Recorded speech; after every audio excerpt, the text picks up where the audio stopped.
Olá, pessoal, boa tarde. Nós estamos aqui iniciando a nossa live. Mais um Encontros com o Autor.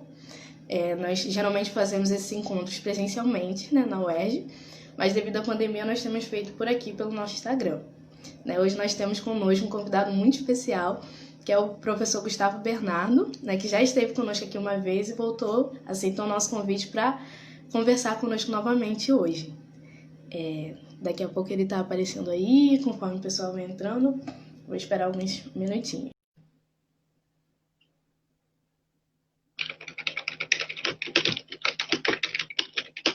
Olá, professor! Pronto. Que bom! Eu esqueci que era pelo celular. Estava tentando pelo computador. Acontece. Coisas da vida online. Mas que bom que você conseguiu entrar. Uhum. Eu vou apresentar o senhor aqui rapidinho, né? Acho que a maioria já o conhece, mas, para fazer as honras, o Gustavo Bernardo é professor do Instituto de Letras da UERJ, é pesquisador CNPq, é diretor do vestibular UERJ também e é autor, claro, escritor de romances adultos, romances juvenis e ensaios acadêmicos. E hoje nós vamos ter mais uma conversa, eu creio que vai ser tão enriquecedora como a primeira foi. E o senhor tem alguma coisa a dizer? Eu posso começar? Não, vamos direto para as perguntas. Então vamos lá. Professor, como é o seu processo de escrita? Conta pra gente.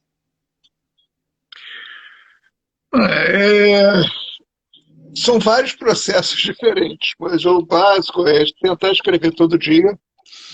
Então, meu horário preferencial para escrever é de manhã. Então, eu tento escrever todo dia de manhã. Aí procuro insistir no texto. Né? Quase nunca consigo escrever de primeira alguma coisa, preciso sempre reescrever várias vezes. O que sai assim, na chamada inspiração não é muito bom. Então, preciso ter um trabalho sobre a inspiração para que aquilo melhore. Né? Eu tenho uma tendência que eu tenho que brigar sempre, inclusive nas revisões do texto que eu faço, de ser piegas, de ser meio ultra romântico, de ser outras coisas que não vou falar. Então, acho que eu procuro fazer a revisão e buscar, na revisão, me colocar no lugar do leitor que eu quero. Então vou revisando isso, então vou reescrevendo muitas vezes. Outro processo que eu acho que eu tenho para escrever é não escrever logo. Quer dizer, quando eu tenho alguma ideia, eu procuro deixar ela amadurecer, inclusive sem fazer anotações, vendo se essa ideia retorna. Se essa ideia retorna, você não insiste comigo, você não se transformando numa ideia fixa, para se transformar como se fosse uma necessidade mesmo de escrever. Então eu preciso escrever, então eu começo a escrever baseado nessa necessidade que vai ganhando com o tempo. Muitas ideias nascem, depois elas não se firmam e eu também não escrevi nada a respeito. Embora haja outras ideias outros momentos em que as ideias firmaram, eu escrevi a respeito, cheguei a escrever um livro, joguei fora porque não ficou bom. Tá? Então acontece com nós dois mesmo. Você escrever 100 páginas, 200 páginas, terminei o livro, ficou uma merda. Então eu saio e desisto do livro sem muita dor, porque o fato de ter escrito esse tempo é o que eu faço desde criança, praticamente. Então não me incomodo de que aquele texto não funcionou, porque o próximo está aposto que vai funcionar e normalmente funciona. Então, continuo fazendo apesar disso. Né? Então, acho que são esses meus processos. Depois eu me lembro de outros. Então é basicamente escrever, né? O exercício. Basicamente isso. Muito legal. Aí o pessoal que gosta de escrever já pode ir anotando as dicas. E nas suas obras, o senhor lembra de alguma que tenha te dado mais prazer em escrever ou alguma que tenha sido um desafio maior para o senhor? De todas que o senhor já fez. O senhor lembra de alguma obra que tenha tido um processo de escrita assim, mais marcante? Acho que eu costumo escrever fico entre ensaio e romance, né? Então, basicamente, não escrevo conto, não escrevo poesia. Cometi um livro de poesia com 19 anos, depois nunca mais tentei. Isso foi um dos que até publiquei, mas não ficou bom. E com o tempo vi que não era aquela minha praia, então normalmente minha praia é ensaio, tá? Ensaio longo, faço poucos artigos para revista, né? Então, eu gosto mais de fazer ensaio longo, e romance, que também é um texto de prosa mais longo. Eu sinto mais facilidade, tá, de fazer ensaio. Tá? É bem mais fácil para mim fazer ensaio, mas eu gosto mais de fazer romance. Então, o romance é mais difícil, eu sinto que eu reescrevo mais vezes, ele se torna, mais, em vários momentos, ele é mais doloroso, mas é muito mais prazeroso. Eu sinto, eu gosto mais de fazer romance, embora eu não tenha a mesma facilidade que eu tenho com ensaio. Quer dizer, então, o romance é um desafio. Entre os romances que eu escrevi, o que gerou mais prazer e também foi mais difícil são aqueles mais próximos, mais, digamos, que a gente chama hoje de autoficcionais, que são mais próximos da minha história mesmo. Quer dizer, basicamente todo romance é sempre autoficcional, de um jeito ou de outro. A menos que você inverta vários elementos dos personagens para não identificar com a sua própria persona, eles têm os enredos, as histórias vão sair da sua experiência. Da sua experiência de vida, da sua experiência de pensamento vão sair. Mas alguns são mais fortemente colados, como foi o Ghost of Trudel, que é um romance que eu às vezes é uma homenagem ao meu pai, que tinha morrido algum tempo antes, né? Então ele trouxe a história dele através de uma ficção. Quer dizer, e eu não coloquei todos os personagens pelas suas iniciais, são iniciais reais da minha família. Quer dizer, meus irmãos, meu pai, minha mãe, meu avô, quer dizer, somos todos RG, W, eu e meu irmão somos Gustavo e Gilson. Temos dois irmãos gêmeos que são Walter e Werther, né? G e G, W e W. Meu pai é Ayrton com H, e a gente foi desenvolvendo isso. E isso foi difícil porque tinha tudo emocional envolvido, e ao mesmo tempo eu tinha que tratar disso sem ser só uma catarse para mim. Era uma catarse para mim, claro, mas não ser só uma catarse para mim. Até para que seja algum tipo de catarse também para o leitor, eu preciso, em algum momento crucial, que não dá para saber qual será, mas em algum momento crucial, me distanciar e conseguir trabalhar com aquele texto, né? Então, a base disso, pegando o fato real, que meu pai passou o último mês de vida em coma, né, depois de ter tido vários infartos, o coração falhado completamente, puxaram ele como induzido, ficou um mês em coma e não acordou, veio a falecer. E aí eu passei a contar o que, e isso é ficção, claro, porque eu não tinha como saber, mas eu passei a contar o que ele pensava, nesse momento. Imaginei que ele teria noção de que as pessoas vinham falar com ele, vinham abraçá-lo, quer dizer, que a gente entrava por vez no CTI, né, para falar, entre aspas, com ele, e eu imaginava que isso acontecesse e usava as falas mesmo que eu usei, que meus irmãos usaram, que minha mãe usou para comentar isso, né, para tentar desenvolver. E aí passei a contar. Passei como se ele lembrasse da vida dele. E com isso eu tive que pesquisar a vida dele, que foi muito fascinante, e ao mesmo tempo doloroso e fascinante ao mesmo tempo, né? Então foi interessante fazer. Então acho que foi um texto que mais ou menos, ao terminar, eu tive o plus da catarse, né? Quer dizer, chorei pra caramba, reli, chorei de novo, falei, bom, então tá pronto. Agora vamos ver se o leitor vai ter essa mesma sensação que eu, né? E o outro Mais difícil ainda, né, foi o mais recente, o Fantasma da Mãe, tá, em que eu trabalho com. Aí o contrário, no certo sentido afetivo, é o contrário. Em relação à minha mãe, né? Então eu faço.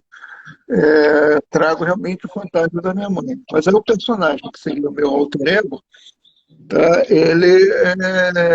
Eu tomo mais distância da minha história, ponho ele como filho único, transformo ele num funcionário público, mas aquele que fica sentado em cadeira cheia de processo, e não num professor como eu sou, funcionário público, sim, mas um professor. Tá? Então, eu tomo mais distância dele, torna ele muito mais, digamos, fracassado do que eu sou, tá? Para ressaltar a figura do fantasma da mãe, né? E é realmente um fantasma, isso se desenvolve. E no livro eu acabo falando isso, um pouco uma espécie de pedido de desculpas, né, para minha mãe do quanto eu teria sido e fui injusto com ela. E essa história eu ainda fiz uma experiência, também para me distanciar, porque minha relação com minha mãe sempre foi muito difícil.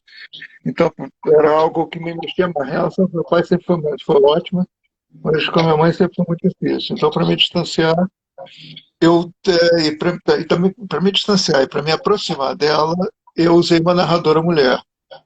Tá? Então, fiz a narrativa toda através de uma narradora, uma psicanalista, tá? Que iria tratar dessa mãe. Tá? Mas aí depois a história vai mostrando que ela está tratando da mãe, mas ambas já estão mortas. Tá? Então, é um fantasma tratando de outros. Tá? E aí o que eu achei, bom, isso vai ser difícil pra caramba, ter que fazer 1000 revisões, escrever tudo no feminino, né? Colocar a narrativa toda no feminino. Foi a coisa mais fácil do mundo. Eu não errei nenhuma concordância ali enquanto escrevia. Quer dizer, foi fácil escrever no feminino, isso foi divertido, e foi fácil fazer essa história a partir do feminino. Isso é uma coisa que eu tento sempre fazer, colocar algum desafio técnico para mim, né? Tanto nos ensaios quanto nos romances, tem algum desafio, eu não gosto de repetir a fórmula, não gosto de repetir a estrutura narrativa, não gosto de repetir nenhum narrador, embora os meus narradores tenham uma constância, porque não tem jeito, que é um narrador que, de algum modo, conversa sutilmente, às vezes não sutilmente, às vezes escancaradamente com o leitor. Tá? Então, é um narrador muito inspirado no narrador machadiano, embora não tenha nada a ver com meu texto, não seja nada machadiano, mas o narrador é muito próximo dessa inter-relação constante com o leitor. Então, o desafio técnico aí foi escrever no feminino, que eu ainda não tinha tentado e que achei muito interessante, fiquei muito divertido com isso. Agora, esses são os dois romances, por um lado, mais difíceis, e por isso mesmo também os que me deram mais prazer de escrever. Muito legal, professor, ver como essas obras foram nascendo. E aqui tem uma pergunta em relação a isso. A professora Regina perguntou: pode-se dizer que a memória entretece a sua ficção? Mas sim, sem dúvida. E a memória, inclusive, do que eu não vivi. Quer dizer, então, eu procuro me lembrar do que eu não vivi. Uma das coisas que mais. Outro texto que eu gosto muito, vários críticos dizem que é o melhor, tá, do que eu fiz. Né? Não acho, não. Mas eu acho muito bom. Mas não acho o melhor. Mas há vários que dizem que é Lúcia. O romance Lúcia, que é também um romance que foi difícil de escrever. Demorou muitos anos, né, porque eu tentava trazer de outros lugares. Né? Então, o Lúcia, eu peguei a história de Lucila, de Sá de Alencar, né, e trouxe de 1855 para 1955, que era o ano em que eu nasci. Tá? Então, eu tinha que me lembrar das coisas que aconteciam no ano em que eu nasci. Tá?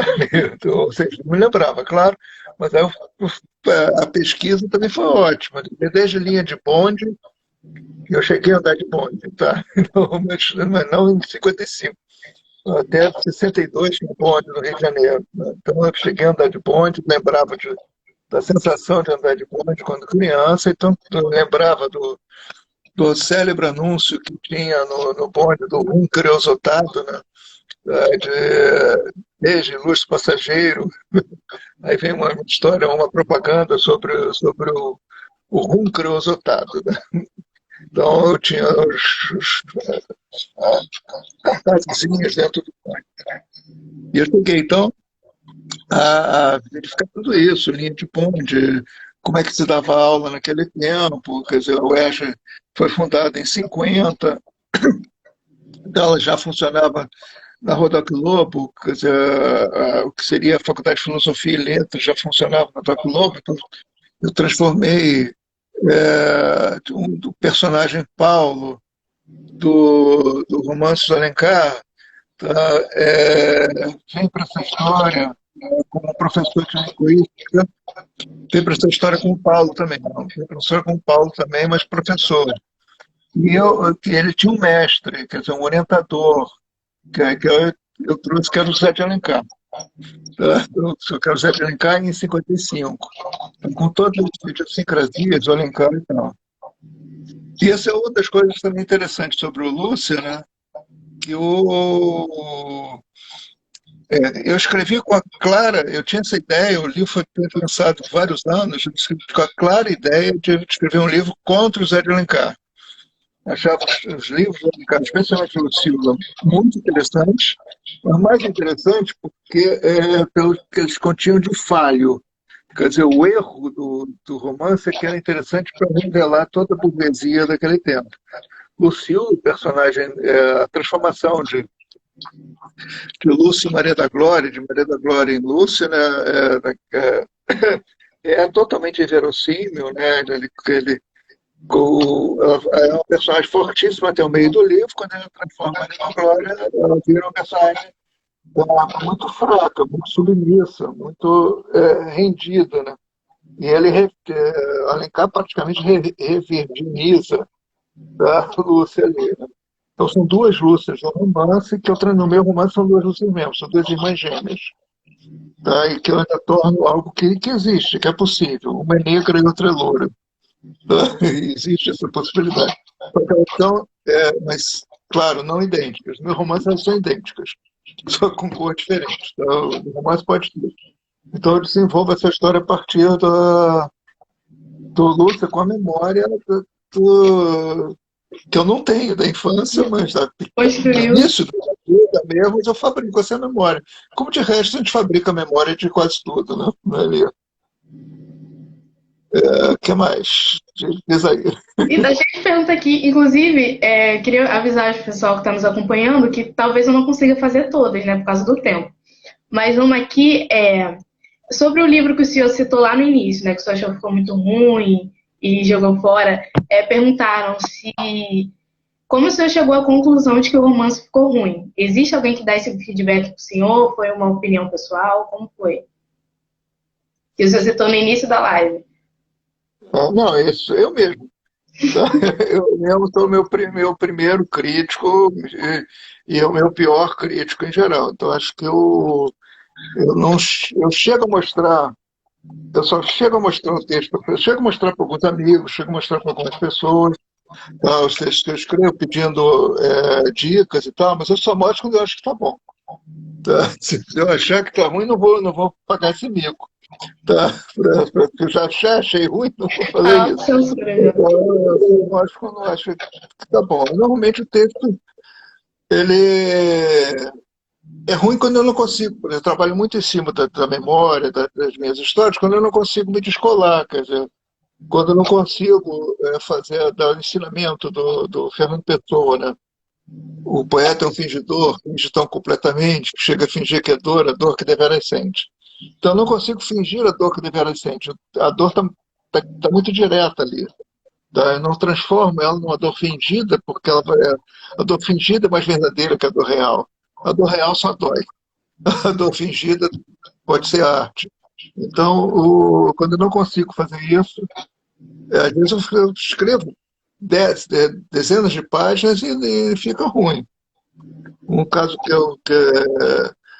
um livro que eu escrevi mais de uma versão, que foi que parte do enredo está em vários romances meus, que era Menina, né? Antes de eu publicar o primeiro Menina, né? Depois Menina vira Lúcia, Menina vira Reviravolta, Menina vira o Fantasma da Mãe, quer dizer, Menina tem elementos Menina separado, né? Meninar, né? Tem vários elementos ali. Mas eu fiz várias versões, eu chegava assim, escrevia 60 páginas, 70 páginas, 150 páginas, e terminava ainda, não tá bom, jogava fora. Não funcionava essa história, né? Mesmo Lúcia, no início, ele tinha um título que eu achei maravilhoso, mas só o título serviu. Então eu tive que jogar fora junto com o título, né? Porque era Batman na Alcova de Lucila. Eu queria fazer uma história com o Lucila do Alencar e o Batman, o Bruce Wayne, lá dos quadrinhos. Até porque eu fui alfabetizado em quadrinhos, sempre li muito história em quadrinhos.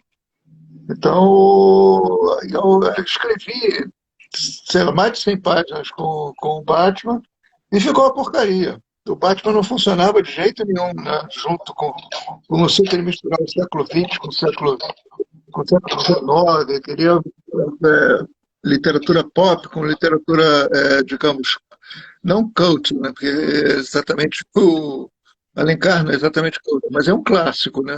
Então eu queria misturar essas duas, mas não funcionou, não deu certo. Tá? E eu joguei fora as páginas, e aí eu escrevo desde em todos os meios, né? Então eu comecei escrevendo à mão, tá? Depois aprendi a datilografar.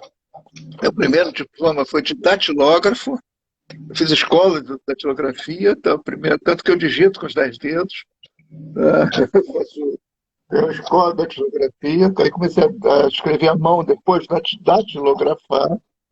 Depois datilografava tão rápido, datilografava, tem que falar, o verbo é longo para falar. Datilografava tão rápido que eu comecei a datilografar direto, o que era um outro desafio, quer dizer, porque para corrigir aquilo é corretor, é datilografar de novo, quer dizer, não era o computador, né? Depois tive a primeira máquina, para você usar máquina elétrica, depois para usar máquina eletrônica, que era uma máquina que tinha um display com uma linha só. Então eu conseguia digitar uma linha, tá? E aí para passar para a seguinte eu tinha que imprimir aquela linha. Então ela ia Esse eu nem conheço. clicar e as teclas, imprimir não, as teclas iam teclando, como se fosse máquina de escrever mesmo.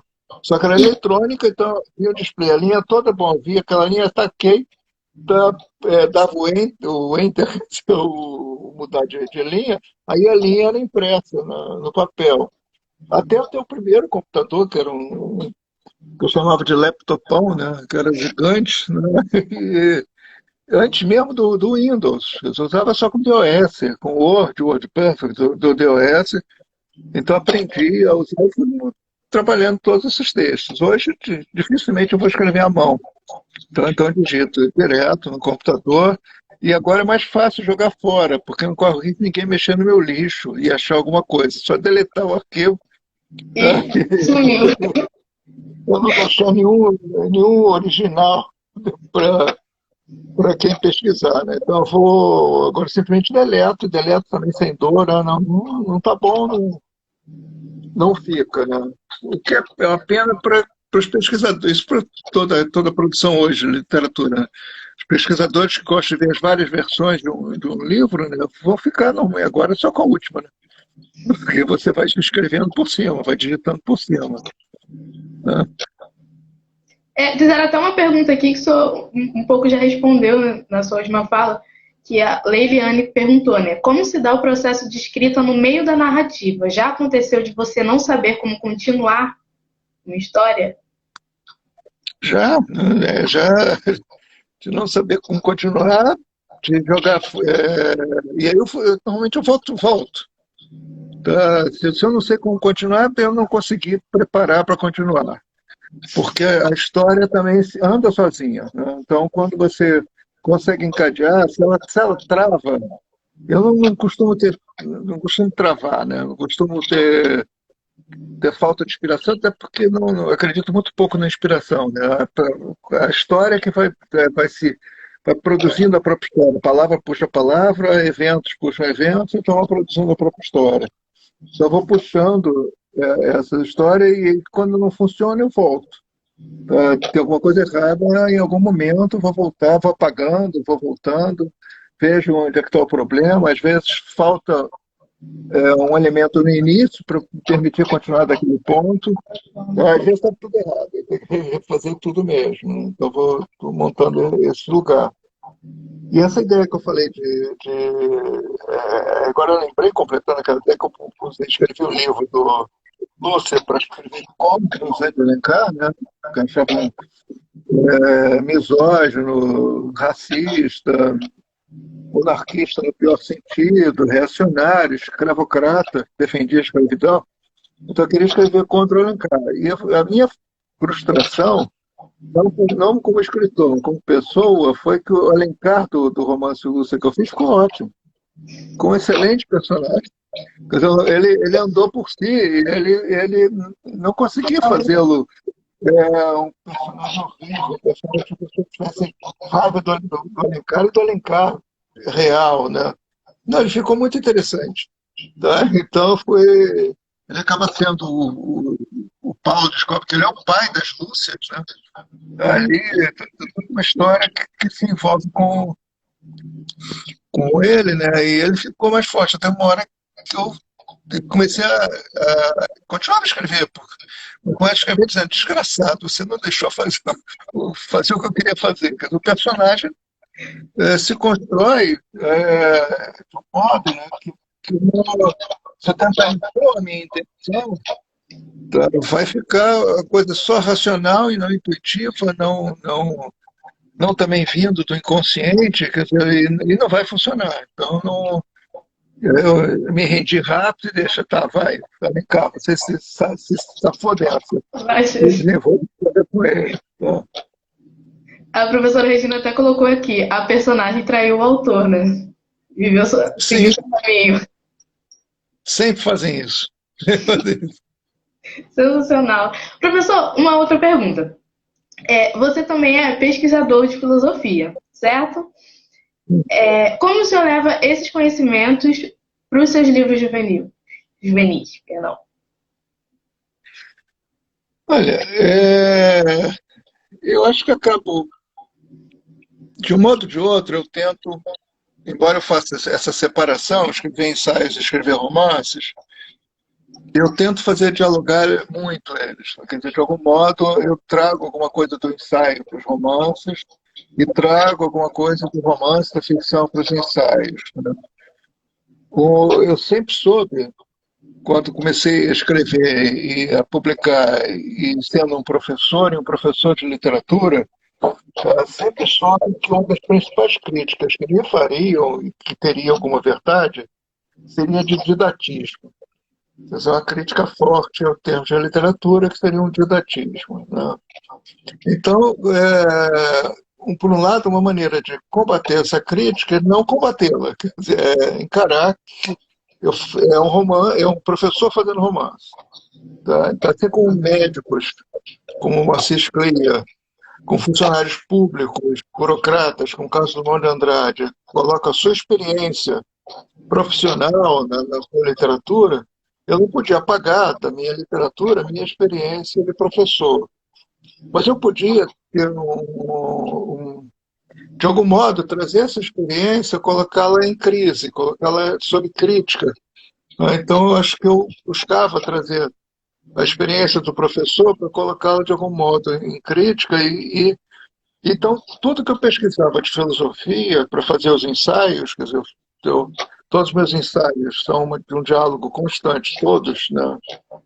Desde o primeiro, que era sobre redação inquieta, isso, são um diálogo constante entre língua e filosofia, literatura e filosofia. Então, eu tinha que trazer essa pesquisa de filosofia para os romances, de algum modo. Tá? Então, como não ser didático? Quer dizer, então, isso, cada romance vai resolver, didático no mau sentido. no sentido de didatismo. Então, eu acho que eu sou didático, eu acho que sou didático, muito didático nos ensaios, eu acho que sou didático nos romances, mas no sentido de que eu sou professor e eu sou didático, mas não do didatismo no sentido de pregar uma moral, de usar o romance para ensinar alguma coisa. Fazer um romance sobre Alencar para ensinar sobre o romantismo, que não é nada mais idiota. Tá? Então, fazer um romance para ensinar sobre o passado de 1955, para ensinar sobre a segunda gestão do Getúlio Vargas, alguma coisa assim. Então, tinha que fazer o romance de modo que o enredo se esclarecesse e as questões filosóficas, que no fundo são questões existenciais, são questões de ética, são questões de teoria do conhecimento, como é que a gente conhece, de epistemologia, né? Como é que a gente conhece? Por que conhece? Por que não conhece? Por que, na verdade, a gente não sabe nada? Por que não, e tudo isso os personagens se defrontam também. Questões existenciais, do existencialismo, todas essas questões, questões psicanalíticas, que eu considero parte da filosofia, as questões psicanalíticas também entram. Eu tenho leitura de muito tempo de quase toda a obra do Freud, além de alguns bons anos de psicanálise, né, me ajudando, ou às vezes me atrapalhando, né, de algum modo me informando para fazer essas discussões. Então, eu busco trazer essas questões. E um outro elemento que eu acho que é importante, que depois também foi esclarecido por alguém que escreveu a respeito, porque eu escrevo livros juvenis como se eu não escrevesse, alguém escreveu isso, que eu escrevo livros para jovens como se eu não escrevesse para jovens. E essa sensação é verdadeira, quer dizer, acho que é verdadeira. Eu escrevo para o adulto, eu escrevo para mim mesmo, eu escrevo para o jovem que eu fui e que eu sou ainda, para o adolescente que eu fui e sempre sou. Sempre vou ter crise adolescente. Estou com 64 anos e sempre vou continuar a ter crise adolescente até o final. Quer dizer, porque dentro da morte vou ficar revoltado com ela. É absurdo morrer. Então, eu tenho que revoltar com isso, deixar esse prazer de viver. Tá? Então, acho que eu escrevo para esse, para quem é adulto, até porque a noção de adolescente, a noção de jovem já é muito recente, ela tem 200 e poucos anos, ela é uma ficção também. O adolescente já é um adulto, já falta alguma vivência, falta alguma experiência, mas falta sempre. Para a gente sempre falta vivência, sempre falta experiência. Então, eu procuro, eu não subestimo o leitor adolescente, não procuro, não trato com tati-bitati, não trato tentando não dar nenhuma lição de moral, nenhuma lição do certo e do errado, né? Embora, óbvio, tem uma ideologia, tem uma concepção de vida que passa nos meus textos. E elas se entranham com a leitura, com a reflexão filosófica o tempo todo. Até porque, diferente da ciência, né? A ciência busca respostas, né? A filosofia só faz perguntas. A filosofia que faz perguntas, a filosofia que tem respostas, ela já vira ciência. Tá? E ciência é ruim. Eu acho que a filosofia só faz perguntas. Eu procuro fazer perguntas, procuro provocar. Acho que mesmo meu lado professor tem muito disso. Eu procuro mais incitar e provocar do que ensinar. Tá? Era como dei uma aula há muito tempo no ensino médio e tinha aquele programa rigoroso, como eu mesmo dando aula de teoria da literatura, você tem um programa para seguir. Tá? Eu normalmente dou o programa e dou 2 aulas. Quer dizer, ninguém recebe. Dou o programa em 2 aulas e aí depois vou fazer o que me interessa, que é provocar. Tá? Eu dentro da aula cheguei a dar aula assim, 7ª série do ensino fundamental. Aí uma escola tinha que dar todas as regras de acentuação. Então eu dava. E aí, para falar aquilo que seria ridículo demais, eu escrevia as regras de acentuação no quadro. Tá, então, pronto, já dei para vocês. Agora vamos para o que interessa. E fazia outra coisa. Vamos trabalhar com livro, vamos trabalhar com texto. tá? Porque tentar fazer essa pedagogia mais da pergunta e da provocação. Isso passa nos livros, né? Quer dizer, eu sou um professor que escreve romances, isso passa nos romances também, e não tem como não passar, e é melhor assumir do que brigar contra isso. E O é próprio ótimo que Drummond falou, né? O próprio Drummond que falou, né? Ele foi criticado por um crítico horroroso, professor Idem, chamado Gilberto, foi aluno dele, Gilberto Mendonça Teles, que fez todo um livro sobre o Drummond, chamado A Estética da Repetição, como Drummond era, se repetia, etc. E o Drummond achou ótimo, falou, agora que vou me repetir mesmo. Tá, vou ter consciência disso que estão me criticando é a minha qualidade essencial. Tá? Então eu tenho que ter consciência disso, que é o meu estilo. Então vou torná-lo melhor porque assumo isso. Então algumas das críticas que se fazem, como eu falo isso às vezes para orientandos meus também, algumas das críticas podem servir não para você ter que seguir, mas para, de repente, tudo bem, acho que sou isso, vou insistir. Tá, insistir nisso, porque melhora, tá? Porque trabalha com isso. Né? Mesma coisa com teatro, né? Então, que é aula de teatro. O professor ou o diretor dá uma ordem, então não é para você seguir ipsis não é para você seguir ovinamente. Às vezes é para fazer o contrário do que está te mandando. Que é aí que vem o criativo, mas foi a partir da ordem que saiu a rebeldia, que saiu a criação. Né? Então, às vezes, a ordem que eu estou caputando, né, não é para obedecer. Tá? Rebeldes que de repente vem alguma coisa interessante. Às vezes não. Muitas vezes vem. Sim, sim. Muito legal, professor. E perguntar aqui, né, já que a gente está falando bastante sobre esse processo de escrita, como conseguir escrever um romance tendo que publicar tanto academicamente? Né? Porque a gente sabe que a academia tem uma demanda grande, e como conciliar essas coisas? Como o senhor faz isso? Olha, isso é algo que nunca foi difícil.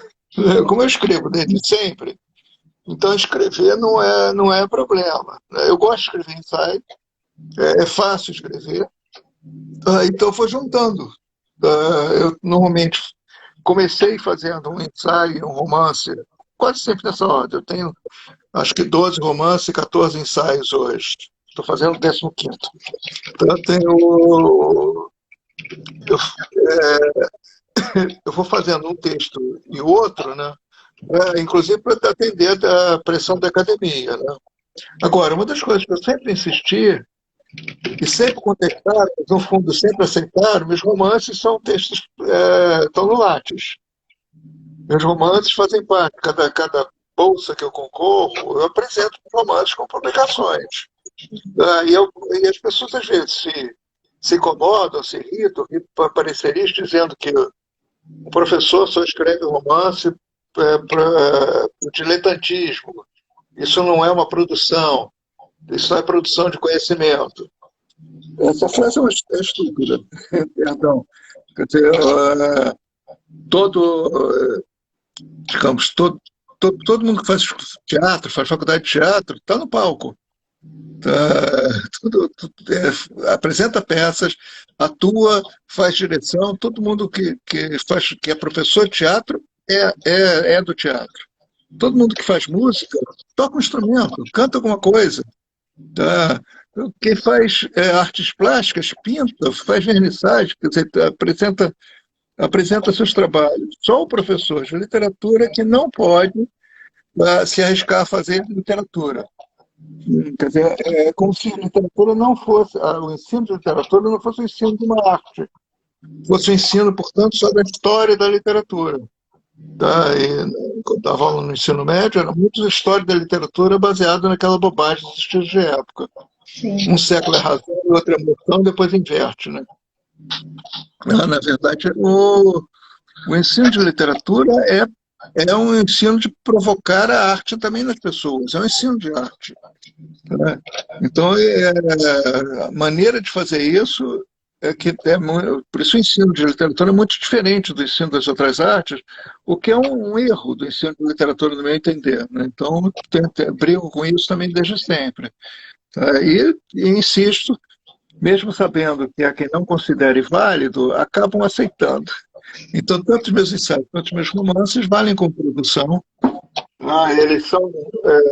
Eu, a primeira bolsa do Prociência, né, que foi a bolsa que existe na UERJ, né, para professores, pesquisadores, primeira bolsa, eu estou desde o primeiro grupo do Prociência, né, tem mais de 20 anos. A primeira bolsa do Prociência era um romance, era o Lúcia. E passou, então eu entrei com ela. Uma das bolsas do CNPq, eu tenho bolsa do CNPq quase ao mesmo tempo, bolsa de produtividade de pesquisa.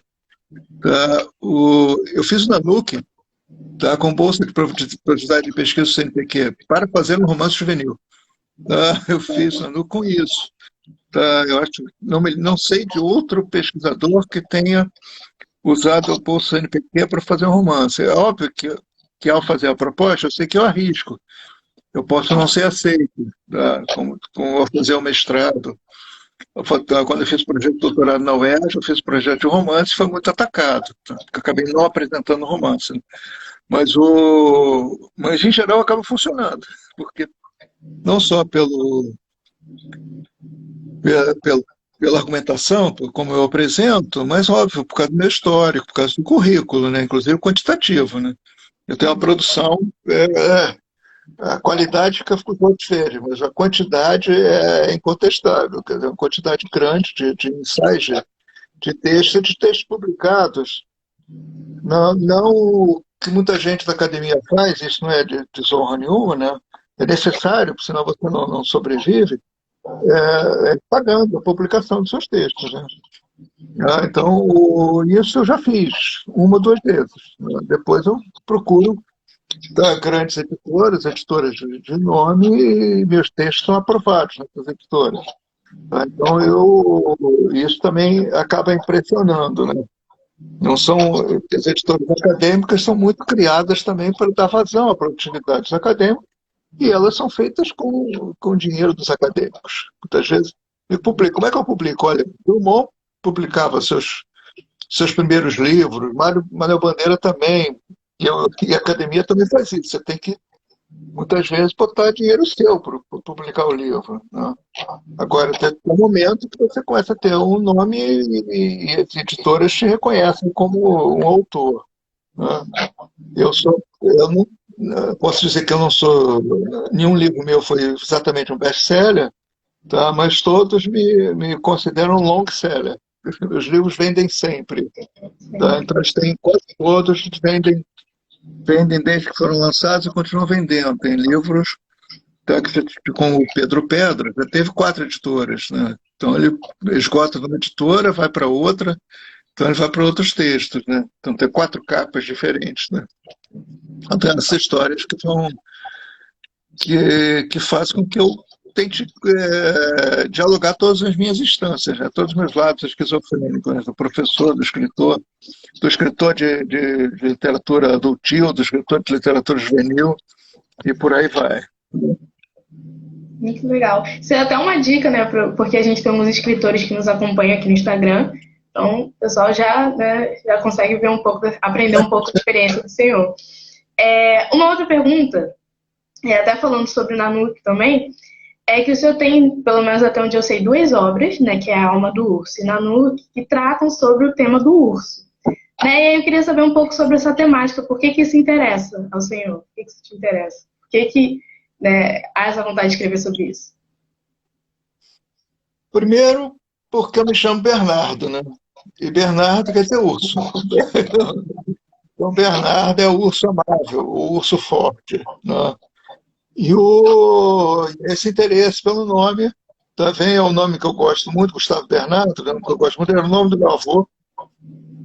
Então, que era uma figura importante para mim, né, imponente. Eu gosto do nome, Gustavo. Também é um nome ultra pretensioso, né, quer dizer, centro real. Tá? Ou príncipe, né, se quiserem. Tá? E o Bernardo é o urso. Né? Então, tem Bernardo e Bianca no desenho animado, né, que é o urso ali. E o interesse pelo urso ainda é mais interessante como totalmente outro, né? Vivo, nasci no Rio de Janeiro, vivo desde sempre no Rio de Janeiro, e não tem urso no Brasil. Tá? Então eu teria esse interesse pelo urso. Quando comecei a viajar, quando eu comecei a viajar, né, uma das coisas que me interessava era ir nos lugares que ia, e procurar o zoológico onde tivesse urso. Ali, interessando no urso. E o urso mais interessante de todos, é o maior de todos, o mais perigoso predador, que é o urso polar. Então eu trazia esse interesse pelo urso polar. Né? Aí eu escrevi a partir de uma foto, escrevi o nome do urso a partir de uma fotografia.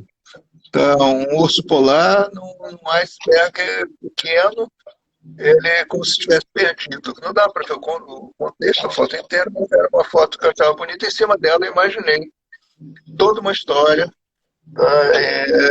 trazendo a expedição de Colombo para descobrir as Américas, e que a história diz que uma das caravelas se perdeu. Então eu faço uma dessas caravelas se perdendo para o norte, para o frio. Né? Então, depois de muito tempo, eles encontram em cima de um iceberg o urso polar. E o capitão não deixa caçarem o urso polar para comer. Ele traz o urso polar porque ele diz que eu quero ficar com a alma dele. E aí o urso polar entra na caravela e assusta todo mundo, né? Mas ele fica como se fosse o animal de estimação do comandante, do capitão, né? Do navio. Tá? Eles acabam caindo numa ilha lá longe no Canadá, no que seria o Canadá, né? E fica apenas o marujo que fica no alto do mastro, né? Olhando, ele que conta a história. Tá? É o marujo que conta a história e acaba sobrevivendo apenas o marujo e o urso. Tá? E termina a história ele lamentando, porque o urso vai sobreviver e não vai poder contar a história. Tá? Ele termina ali, e eu falei, ele deixa quando os cristos para alguém achar, né? Que passa essa história. E o livro teve uma ilustração de uma artista plástica, ilustrações belíssimas, a ilustração muito legal, o livro fica precioso. Foi esse trabalho, né, dela. E o Nanuca já foi uma outra experiência, foi menos uma fotografia, foi um encontro real com o urso polar. Né? Porque a gente tinha visto urso polar em zoológico, né, vários zoológicos. Mas, em geral, o urso polar zoológico fica andando para frente, para trás, foi completamente psicótico, completamente histérico. É um espaço pequeno demais para ele. Né? E aí, depois de uma herança que tive, né, eu resolvi usar a herança inteira para ir ao Ártico, numa expedição que tinha, né, para 8 pessoas. Eu e minha mulher, a Gisele, a gente foi ao Ártico para visitar para encontrar o urso polar. Né? Encontrar o urso polar, encontrar o narval, quer dizer, que era basicamente o urso polar e o narval, os animais que ele ia encontrar. E a gente acampou no oceano congelado. Então, a gente acampou, ficou quase uma semana no oceano acampado, no verão, claro, porque no inverno é menos 50, não ia dar. No verão a gente acampou, dava 0, 10, menos 10 graus, perfeitamente viável, né? Mas era uma cabana chique, tinha um chefe de cozinha para fazer as refeições da gente. Né? A gente acampou lá, inclusive, tinha um iceberg congelado, então tinha uma pequena lagoa com água ali. Né? Eles faziam buracos no gelo, porque como tinha um banheiro só, né? Os homens só podiam fazer xixi naqueles buracos, não podiam entrar no banheiro para não ocupar, né? Então tinha uns buracos ali que a gente ia fazer, que era um problema, porque com aquele frio, achar é difícil. E aí depois e a gente, a gente andava de Comatic, que são os trenó dos Inuit, né, que antigamente os esquimós, né? Trenó de madeira puxados por snowmobile, motocicletas para neve ou para o gelo. Né? E aí a gente estava fazendo um passeio desses, né, ali, de repente, uma das pessoas que estavam com a gente, que era um holandês, gritou, né? Polar bear, polar bear, polar bear. E aí tinha um urso macho, gigantesco, comendo uma foca, né? E a gente ficou, saiu, todo mundo, quase todos eram fotógrafos profissionais. Eu tinha uma maquininha pequenininha, tá? Quase todos os fotógrafos profissionais, todo mundo saiu para fotografar, ficamos a 200 metros. E o urso se lixando para a gente, só traçando a foca. Aí quem nos acompanhava era Inuit, quer dizer, um guias Inuit mesmo. Então nós dissemos, vamos chegar mais perto, 150, 100, 50 metros. Ficamos a 50 metros do urso. Ali. Aí uma hora ele achou que a gente estava muito confortável, né? Até porque o urso não ataca grupo. Então, ele vai atacar pode atacar uma pessoa, mas não vai atacar um grupo. Então ele ficou ali a 50 metros dele, aí ele achou divertido, ele começou a ficar que nem cachorro, né?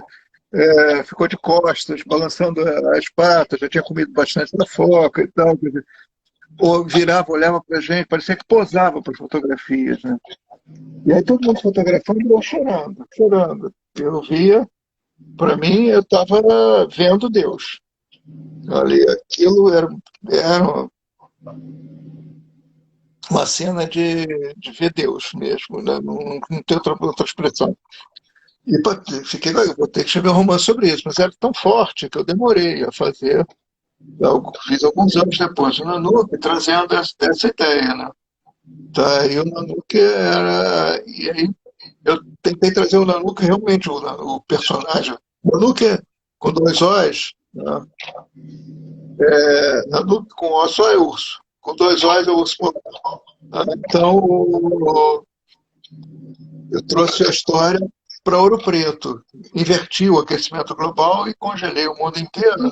E aí aparece um monte de ursos polares em Ouro Preto. Eu comecei a fazer a história a partir disso. Tá? E o personagem que encontra o Nanook, encontra os ursos em Ouro Preto, é um psicanalista chamado Bernard. Então desenvolve que tem também o próprio nome do urso, né? Então traz essas histórias para ali. Quer dizer, essa vivência com o urso, esse fascínio pelo outro, né, que o animal urso representa para mim, é um animal belíssimo, perigosíssimo, ali. O urso polar, em particular, extremamente difícil de amestrar. Os outros ursos você pode amestrar com tortura. Você pode torturar o urso para ele dançar, por exemplo, com ferro quente e tal. Ele vai dançar com a memória do ferro quente. É absolutamente cruel. Os ciganos faziam muito isso, os russos fazem isso até hoje. Agora, vai fazer isso com o urso polar, ele te mata e se mata, mas não vai dançar. Então, ele é um animal também de uma dignidade, de uma liberdade, de uma solidão também. Ele não anda, raramente anda em bando. Ele anda em bando, às vezes se encontra para fazer uma determinada travessia do oceano, né? Se encontra na bacia de Whistler, no Canadá, acho que é Whistler, não. Quando começa a congelar, né? Para eles poderem atravessar buscando o principal o alimento deles, que são as focas, né? É o que dá mais gordura, faz eles sobreviver mais tempo. Né? Tanto que acredito que com o progressivo degelo do Ártico, né, cada vez vão se extinguir dois animais, as focas e os ursos polares.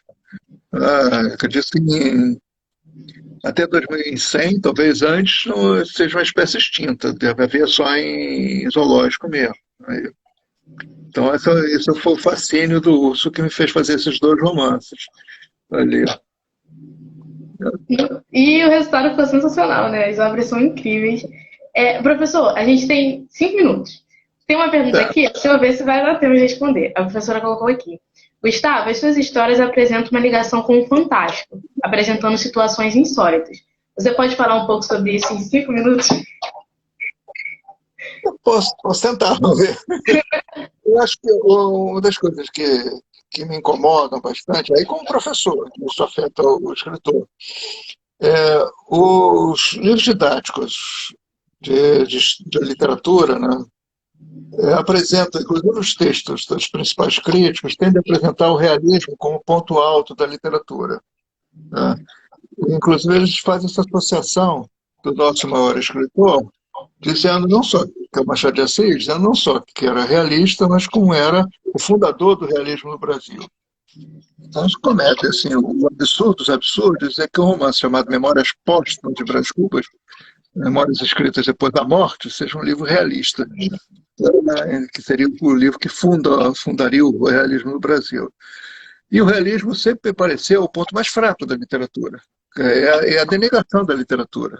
É é, quando a literatura se populariza, então, para atingir a camada da burguesia que se populariza, atingir mais leitores, então é preciso fingir que não é literatura, que aquilo é verdade. Que aquele romance são um conjunto de cartas descobertas no baú, que são descobertas de verdade. Né? Os românticos fizeram muitos recursos. Ou então que está inspirado, o romance está inspirado em conceitos científicos, em conceitos como determinismo, como não sei o quê. Então seria. E o realismo, na verdade, quer dizer que está falando da realidade. Quando a ficção, a melhor ficção, para mim, nega a realidade e produz uma outra realidade. Uma realidade virtual, uma realidade fictícia, que é, inclusive, mais interessante do que a realidade real. Mais forte para nós do que a realidade dita real. Né? Mais intensa. Né? Então, o realismo sempre me incomodou. Então, eu procuro escrever sempre com uma pitada, tá? Do que as pessoas chamam de fantástico, de insólito. Tá? Então, buscando algum elemento de fantasia na história. Tá? E quanto mais melhor. Tá? Eu tenho um problema, que eu acho que é um problema meu como escritor.